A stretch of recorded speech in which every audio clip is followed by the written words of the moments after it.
Hello guys, सबैजनालाई स्वागत छ। अमित छ कि सबैजना आराम हुनुहुन्छ। म आज नयाँ भिडियो लिएर फेरि उपस्थित भइसकेको छु। अमित छ कि पहिलाको भिडियो जस्तै भिडियोलाई पनि तपाईँहरू लाइक गरिदिनु हुनेछ, कमेन्ट गरिदिनु हुन्छ अनि च्यानलमा नयाँ हुनुहुन्छ भने सब्स्क्राइब गर्नु होला। पुरानो हुनुहुन्छ भने प्लिज भिडियोलाई सेयर पनि गरिदिनु होला। सेयर गरेको, लाइक गरेको, कमेन्ट गरेको पैसा लाग्दैन। सो सब फेरि आज फेरि पनि नयाँ सामान लिएर आएको छु अनबक्सिङ गर्नको लागि। यो चाहिँ के हो? ये तो टट्टी है।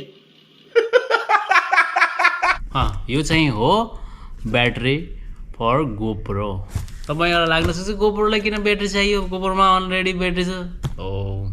सायद तपाईँहरूलाई थाहा छैन होला, गोप्रोको ब्याट्री छिटो सकिन्छ। मैले पनि यो लिएपछि मलाई थाहा भएको कि गोप्रोको ब्याट्री छिटो सकिँदो रहेछ भन्ने। पहिला मलाई थाहा थिएन। सो अब हामी ट्राभल गर्दाखेरि चाहिँ नि एउटा ब्याट्रीले मात्रै भयो त भएन। कति बेला कहाँ गएर चार्ज गर्ने। सो उसको लागि पनि सोल्युसन मैले लिएर आएको।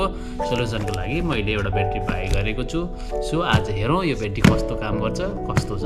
So let's go. Video last तक हेर्नु होला र राम्रो लाग्यो भने लाइक र कमेन्ट गर्न नभुल्नु होला। अब म ढिला नगरिकन यसलाई चाहिँ नि अनबक्सिङ गर्छु। तो चलिए सुरु करते हैं। कुनै पनि सिनेमेटिक सर्ट नहालिकन यसलाई चाहिँ नि ढिला नगरिकन खोलौँ। मलाई धेरै एक्साइटेड छ यो कस्तो रहेछ सामान भन्ने हेर्नेको लागि। सो अब मसँग चाबी छ, चाबीले यसको यहाँबाट चिरिदिन्छु मैले। खतरा भएर आएको थियो नि त, अनि यसलाई फाडिदिन्छु मैले। हनुमानले त्यसरी छाती फाडेको त्यसै गरी यसलाई चेत्तियो र यसलाई साइड। मसँग छ ब्याट्री मतलब कि ब्याट्री भनौँ होइन, मसँग छ ब्याट्री। सो अब यसलाई चाहिँ नि हेरौँ। यसलाई अनबक्सिङ गरौँ। खोल्ने यहाँबाट खोल्छ ब्याट्री हैन, यहाँबाट खोलौँ।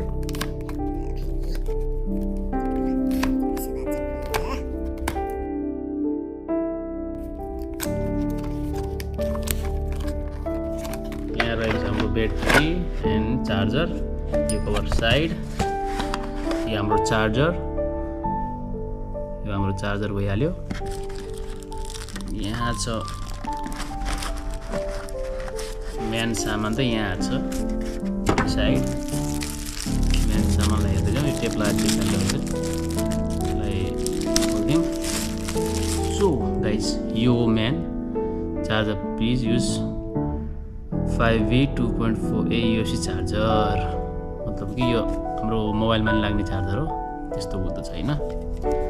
यो जसरी चाहिँ नि इयरफोनको डब्बा हुँदैन त्यस्तै स्याम टाइपको छ। यहाँबाट खुल्छ। दुईवटा ब्याट्री छ भित्र होइन। चार्जरको बक्स हो, यसैमा चार्जर हुन्छ, यसैमा ब्याट्री पनि हुन्छ है। सो अब चाहिँ यसलाई भित्र हेरौँ ल कस्तो छ यो खुल्ला। यहाँ साइडमा चाहिँ तपाईँले मेमोरी राख्नु सक्नुहुन्छ, दुईवटा मेमोरी। यहाँ दुईवटा ब्याट्री छ। यसमा दुईवटा ब्याट्री छन् गोप्रो 10 का। अनि यहाँ चाहिँ नि दुईवटा मेमोरी राख्छ मिल्छ। यहाँ चार्जर पोइन्ट भइहाल्यो। सो यो दुईवटा ब्याट्री हो, दुईवटा ब्याट्री यो भयो। अनि मसँग चाहिँ नि क्यामेरामा अलरेडी एउटा ब्याट्री छ। सो मसँग 3टा ब्याट्री भयो। यति भएपछि हामीलाई कहीँ गए पनि त्यस्तो खासै टेन्सन हुँदैन। ब्याट्री सकियो ल अब के गर्ने भन्ने यस्तो टेन्सन हुँदैन। यो चाहिँ मेरो गोप्रो। अनि यो चाहिँ नयाँ किनेको ब्याट्री। म कम्पनीको प्रमोट गर्दै छैन ल, प्रमोट गरेको छैन, त्यही भएर नाम पनि खासै देखाएको छैन। सो म यसलाई मेरो कभर लगाएको छु, यसको खोल्छु। अनि यहाँबाट खिचेपछि खुल्छ होइन, यो खिचेपछि खुल्छ। यहाँ मेरो गोप्रोको ओरिजिनल ब्याट्री छ। यो चाहिँ ओरिजिनल ब्याट्री हो गोप्रोको। सो यो चाहिँ मैले अहिले नयाँ किनेको, एउटा मात्रै हालेर विचार गर्छु। अनि कस्तो वर्किङ चाहिँ हेर्छु। मैले ब्याट्री हालिसकेँ। हुन्छ यसलाई बन्द गरिदियो। सो त्यसपछि ओपन गरिदियो। पुरो ट्याब। ब्याट्री चाहिँ नि आधा रहेछ, 59%। सो यसले चाहिँ काम गर्दैछ।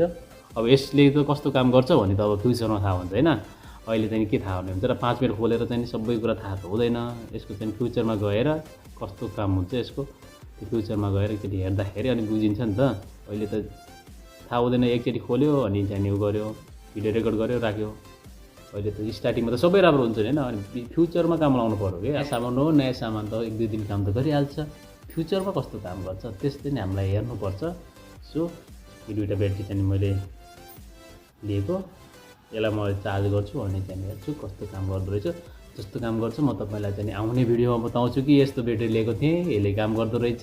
मैले यसको चाहिँ नि धेरै रिभ्यू हेरेको थिएँ, त्यसमा चाहिँ धेरैले चाहिँ नि राम्रो छ, चिपको प्राइसमा राम्रो छ भन्ने चाहिँ नि सबैले कमेन्ट गरेको थिएँ। सो त्यो मैले लिएको, नत्र मैले चाहिँ यो लिनेवाला त थिइनँ, किनभने अब आफ्नो पनि गोप्रो पनि सवाल छ, गोप्रो महँगो आउँछ नि त। सो म त्यसको लागि चाहिँ नि हुन्छ भनेर लिएको हो। अब हेर्दै जाउँ, पछि भिडियोमा म बताउँदै जान्छु कस्तो कस्तो चिज चाहिँ मैले गोप्रोको अहिले लिएको छु भनेर होइन। सो तपाईँलाई अनि गोप्रोको बारेमा जानकारी लिनु छ भने प्लिज तल कमेन्ट बक्समा कमेन्ट गरिदिनु होला। भाइ गोप्रोको बारेमा बताइदिनुहोस् न, कस्तो हुँदो रहेछ, के सिस्टम रहेछ भनेर। यसको सिस्टम मैले चाहिने होइन, 5 महिना 6 महिना भयो यो मैले युज गरेको। त्यसपछि मलाई थाहा हुँदै गइरहेको छ कि गोप्रो खासमा कस्तो हुँदो रहेछ त भनेर। पहिला मलाई सुरुमा थाहा त थिएन, भिडियो रेकर्ड गर्छ राम्रो हुन्छ, ट्राभल भिडियो पानीमा हाल्दै पनि केही हुँदैन, यताउति भन्ने पुरै होइन, त्यो सबै लागिरहेको थियो। सो त्योभन्दा पनि धेरै कुरा उसमा हुँदो रहेछ, धेरै कुराहरू चाहिँ हामीले नबुझेको रहेछ। सो अहिले चाहिँ आफूले जब चाहिँ एक्सपिरियन्स लिँदै गयो त्यसपछि चाहिँ बल्ल थाहा भयो कि यस्तो रहेछ नि, यसमा यस्तो समस्या रहेछन्। समस्या पनि धेरै छन् गोप्रोमा, यसो नै कि समस्या छैन, समस्या पनि बहुत छ यसमा। मैले भोगिसकेँ कि यस्तो समस्या पनि हुँदो रहेछ नि, मलाई त थाहा थिएन भन्ने। सो समस्या पनि बुझेँ, मैले समाधान पनि गरेँ, मलाई समाधान पनि थाहा भयो। सो म तपाईँलाई त्यो पनि सेयर गर्न चाहन्छु। त्यसको लागि तपाईँको तल कमेन्टमा के लेख्नुहोस् भने गोप्रोको बारेमा जानकारी दिनु न भनेर कमेन्ट गरिदिनुहोस्। सो उम्मिद छ कि तपाईँलाई यो भिडियो राम्रो लाग्यो भने प्लिज कमेन्ट गर्नुहोला, च्यानललाई सब्सक्राइब गरेर जानुहोला। आजको लागि यति नै, लाइक गर्नु, कमेन्ट गर्नु नभुल्नु होला। सो सपोर्ट चाहिँ गर्नुपर्छ, आउने भिडियो एक्साइटेडवाला हुनेछ। सो आजको लागि यति नै, उम्मिद छ कि मेरो भिडियो तपाईँलाई राम्रो लाग्यो होला। सो आफ्नो केयर गर्नुहोला, सुरक्षित बस्नुहोला। सो आजलाई बस यति नै, बाई।